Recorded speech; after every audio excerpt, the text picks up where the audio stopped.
Bonjour à tous les internautes, ici Keiko Magazine, le magazine qui vous propose des critiques ciné et télé. True Detective, saison 1, épisode 4.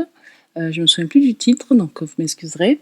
Mais un épisode qui était très très bien, surtout à la fin, parce que la scène de la fusillade était vraiment génialement réalisée et génialement jouée. Génialement, je sais pas si c'est un mot français, mais en tout cas, c'est un mot quelque part dans le monde. Donc vraiment, vraiment très très bien. Et par contre, le début de l'épisode, je pense que la différence de rythme entre le début de l'épisode et la fin, ça a été vraiment dur, parce que moi, par exemple, j'ai regardé l'épisode et je me suis endormie. Et je me suis réveillée au moment où ça a commencé à tirer dans l'épisode. Et donc, j'ai regardé la fusillade jusqu'à la fin, que j'ai beaucoup apprécié, sans savoir l'histoire. Et ensuite, j'ai rembobiné l'épisode pour regarder depuis le début. Et donc normalement, ça doit être une série qui doit vous agripper. C'est une série où vous devriez regarder toutes les images, chaque minute doit compter. Et là, pas du tout. Là, vraiment, j'ai regardé la fin, et puis ensuite, je suis revenue vers le début pour voir un peu ce qui se passait. Et puis, je suis pas d'ailleurs sûre d'avoir tout compris non plus. Donc, donc voilà, donc c'est un petit peu spécial hein, comme série. Je peux dire maintenant, parce on a l'épisode 4, et qu'il y a 8 épisodes dans la saison, hein, donc il n'y a pas beaucoup d'épisodes, je peux dire que je n'aime pas cette saison. Parce que cette saison, je trouve qu'elle manque de peps, je trouve qu'elle est très procédurale, c'est-à-dire qu'on dirait qu'on regarde Law and Order ou Esprit criminel, quoi. Il y a beaucoup plus de suspense dans Esprit criminel sur la une que dans True Detective, ce qui est assez fou pour moi. Et donc voilà, donc vous voyez bien que je suis pas non plus super motivée pour faire mes reviews, mes critiques sur le coup dès que je vois l'épisode. Et donc voilà, donc c'est un petit peu difficile pour moi d'admettre ça parce que j'ai beaucoup aimé la saison 1. L'enquête était géniale, les dialogues étaient assez intéressants. Comment il s'appelle Matthew McConaughey et Woody Harrelson. Ils étaient vraiment bien tous les deux. J'ai beaucoup aimé leur jeu ensemble, leurs blagues, etc. Le fait que,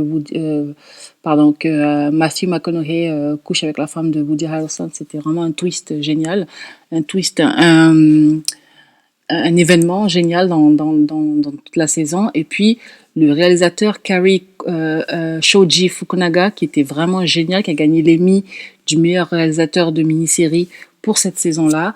Et apparemment, il y a eu un gros froid entre l'écrivain de la série, le showrunner, le boss de ce show-là, de cette série-là, et le réalisateur qui est Kari Shoji Fukunaga, qui avait réalisé tous les épisodes de la saison 1. Et donc apparemment, ils ne se parlent plus. Et ils sont tombés en froid. Et donc c'est pour ça qu'on n'a pas ce réalisateur génial sur cette saison. Et ensuite, il y a aussi un autre truc qui s'est passé dans cette série. C'est qu'il y a, je crois que c'est l'épisode de la semaine dernière, je suis pas sûre. Ouais, je crois. L'épisode de la semaine dernière où il y avait un réalisateur asiatique dans la série. Et les rumeurs d'Hollywood nous disent que ce réalisateur asiatique était en fait une espèce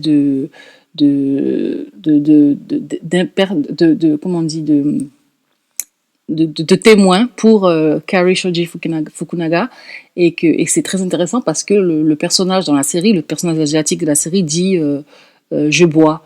Donc en fait, il nous dit l'écrivain nous dit que Kari Shoji Fukunaga est un espèce d'alcoolique qui comprend rien quoi.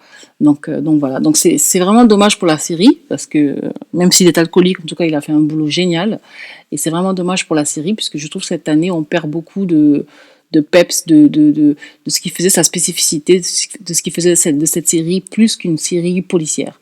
Et là, on a juste une série policière qui est peut-être géniale, hein, mais qui pour moi, est complètement plate et n'a pas beaucoup d'intérêt.